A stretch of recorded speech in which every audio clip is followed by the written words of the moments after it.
Hey everybody, just a quick clarification on an important set of terms and concepts that Scott lays out in Chapter 1 that we'll return to often. Alright, so if you would, take a look at our textbook now, specifically page 7, if you would.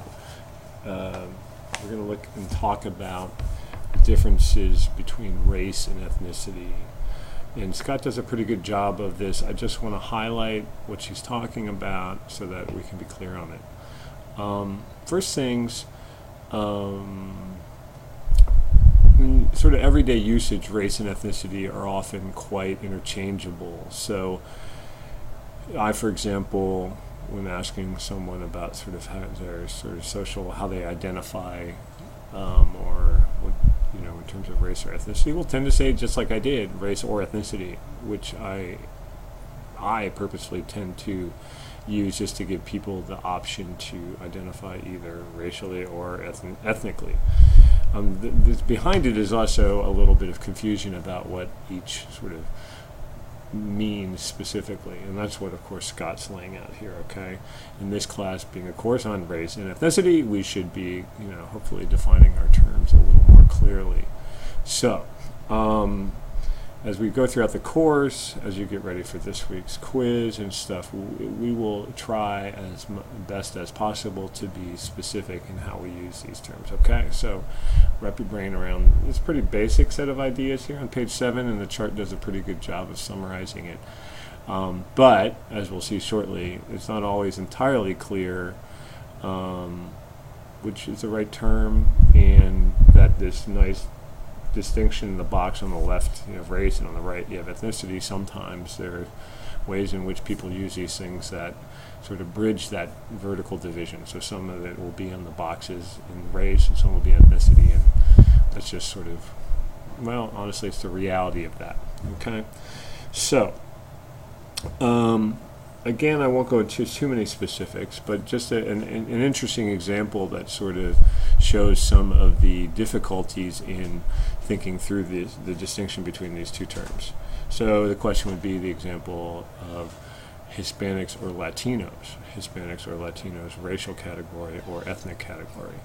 Well, first of all, let's talk specifically about Hispanic as a social category. Hispanic, in technical sense, is a linguistic category, and to some degree is something that people, if you look at the census, for example, and many sort of other systems of asking you what your sort of social categories are, borrow from the census. Hispanics are subsumed under the racial category of white, even though, of course, in reality it's far more complex, so that there's black Hispanics, sort of mestizos, if you will, different names for that depending where you are, sort of in Latin America, which basically means mixed, or sort of some type of Indian category, or native Latin American, if you will. Even though they're all Native Americans, right? So that's one way in which Hispanic is somewhat confusing, because many people tend to lump that into a racial category, like they do Latinos, for example.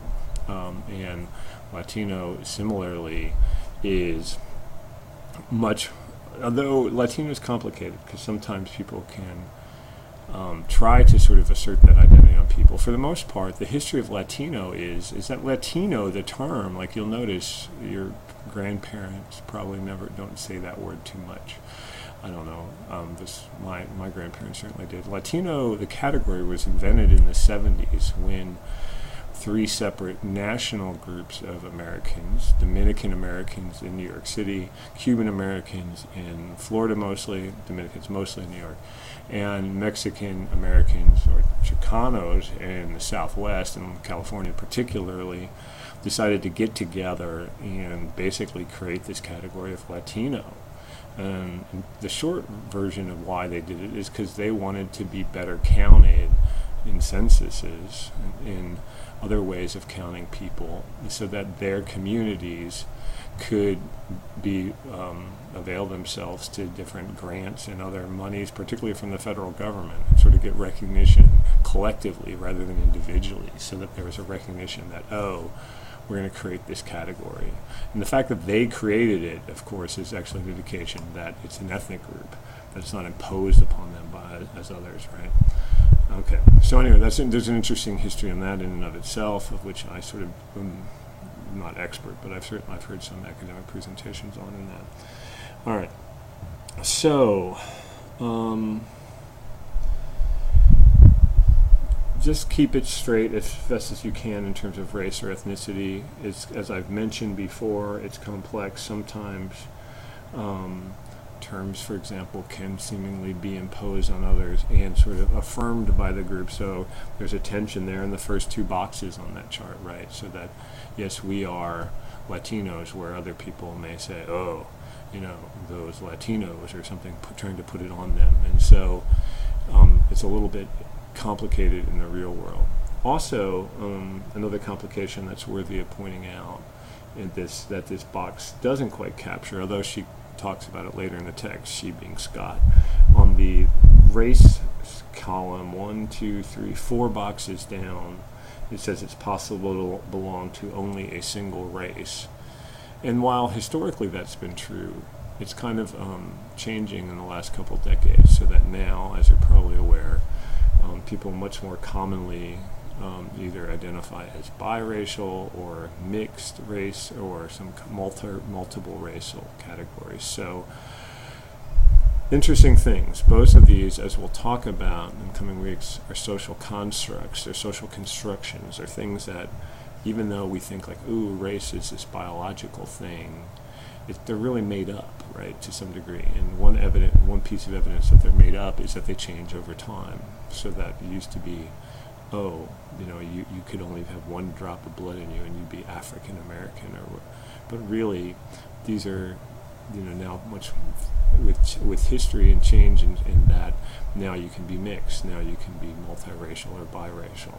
Same with Latinos, as I mentioned. It's weird to think that people purposely created that, you know, not more than 4 decades ago, because it just seems real somehow. But indeed, it's a creation of human activity, this time purposeful, and mostly to some degree the multiple racial or biracial is also purposeful. People did it because they wanted to create new categories, if you will, new ways of labeling diverse human experience. And so even as we sort of make this distinction between race and ethnicity, we always have to sort of keep in mind that it's more complicated. So the box is useful, but it shouldn't be understood simplistically, and you should always sort of look at the real world and think, how does this box work, and how does this box, as a general idea, not work?